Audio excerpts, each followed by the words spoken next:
salaamullaahi calaykum waraxmatullaahi tacaala wabarakaatu daawadayaal ku soo dhowaada faaqidaad gooni ah oo aan ku samayn doonno nolosha Ricardo Kaka oo ka mid ahaa ciyaartooydii reer Brazil kuwoodii ugu wacnaa ee wayajooga iyo waqtigaba ku qaatay qaaradda Yurub.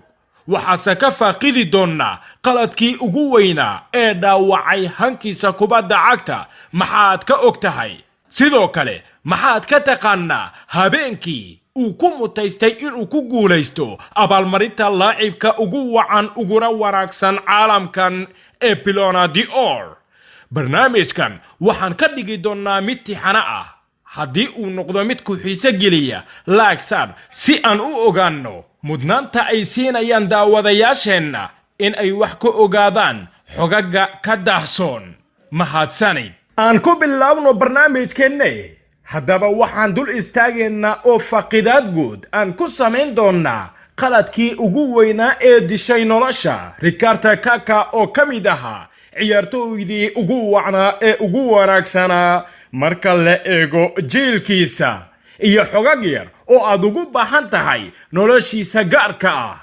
Ricardo Isaacson dos Santos Leite waxa uu dunidan ku soo biiray 22 Abriil 1982 waxaana loo garan yaqiinay Ricardo Kaka wuxuu ahaa kubad sameeya heer caalami ah oo si weyn ay ugu faanaan bulshada Brazil iyo weliba kooxda AC Milan uu ku soo qaatay wayajoog wacan oo wanaagsan.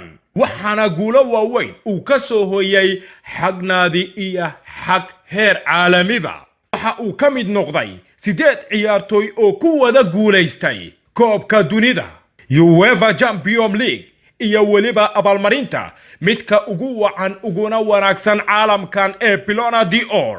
haddaba aan dul hakanno sida uu ku qaaday abaalmarinta Ballon d'Or laacibka reer Brazil ee Ricardo Kaka.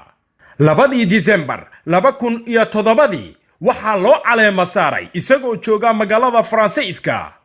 abaalmarinta Ballon d'Or oo ay bixisaba jariirada France Football. hase yeeshee guushaasi weyn uu gaaray orodheerihii heerka caalami ee reer Brazil waxbaa ka dambeeyay oo noqonaysay sida uu u galay xilli ciyaareedkii 2006-2007 Manchester United oo ku marti qaaday lugtii koobaad ee semifinaalka Champions League 24 Abriil 2007 istaadiyaheeda Old Trafford. iyo Kaka oo waqtigaasi ahaa mid u baahnaa hal uu ku soo bandhigo wacdarihiisii gaarka ahaa.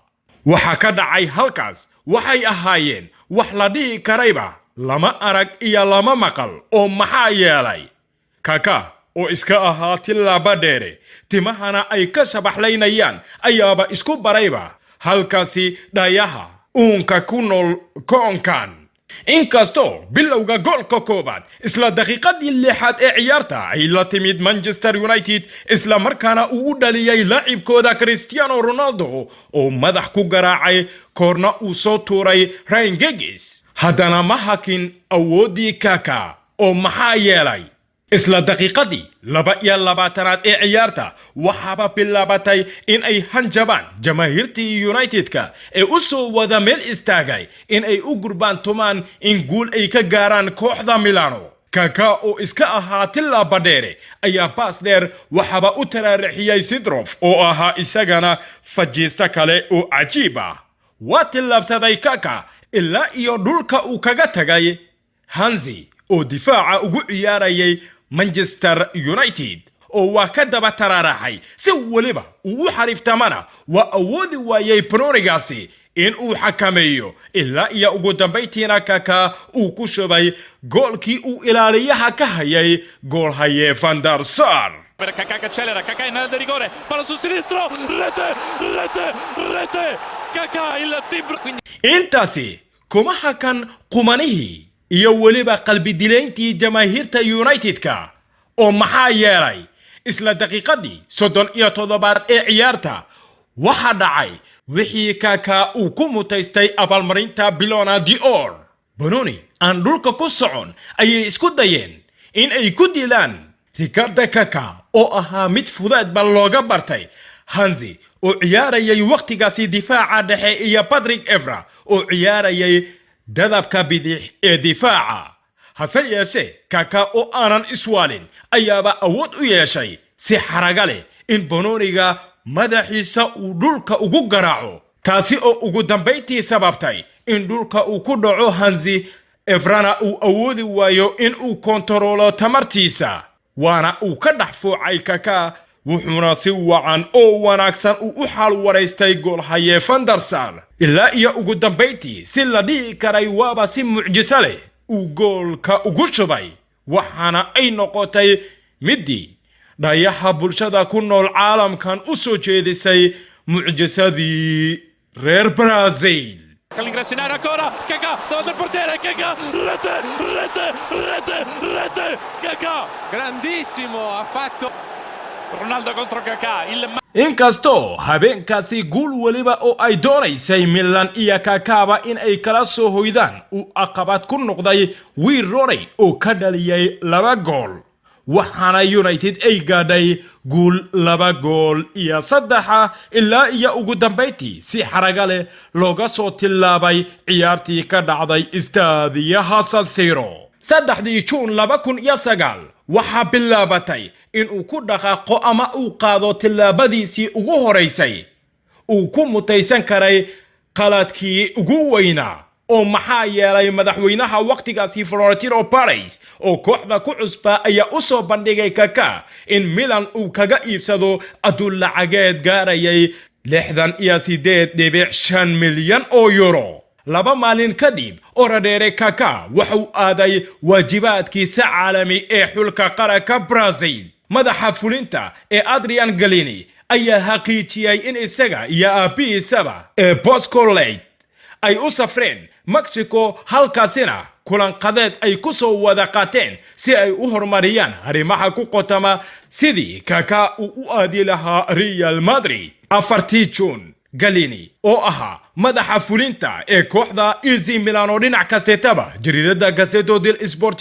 wuxuu u cadeeyay sababaha ay u iibiyeen laacibkooda in ay tahay in ay soo wajahday kooxda xaalad dhaqaale daro oo aad u xanuun badan, sababtaasina ay ka dambayn doonto in gabi ahaanba ay iibiyaan Kaka. 8 Juun Real Madrid iyo waliba AC Milan waxay wada xaqiijiyeen in Kaka uu u dhaqaaqay garoonka Santiago Bernabeu waliba qalinka uu ku duugay heshiis 6 sanadood ah 67 milyan oo euro ayayna laacibkaasi ka bixisay kooxda ka dhisan caasimadda Spain ee Madrid. markaasi ayuuna qaaday tilaabo weyn oo aad u qaldan, maxaa yeelay waxaa xitaa doonaysay oo u aalanaysay Manchester United oo waqtigaasi uu hogaaminayay Sir Alex Ferguson.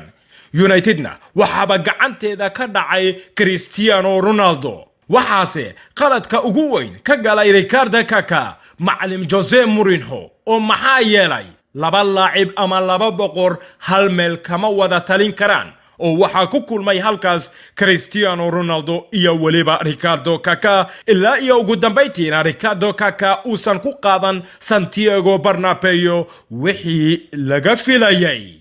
intaasi ayaan ku soo gabagabaynaynaa faaqidaadii gaarka ahayd oo aynu ku samaynay taariikhda guud ee mid ka mida ciyaartooydii ugu wacnaa uguna wanaagsanaa ee xulka qaranka Brazil iyo kooxda AC Milan waya joogna ku soo qaatay nadiga Real Madrid, kaasi oo hankiisa kubadda cagta 2001 si sax ah ugu bilowday kooxda São Paulo ee ka ciyaarta cariga Brazil. inta aan ku kulmi doono barnaamijkan barnaamij lamida waa Maxamed Cabdirasaaq Tolman oo idiga tagaya sida iyo nabadgelyo.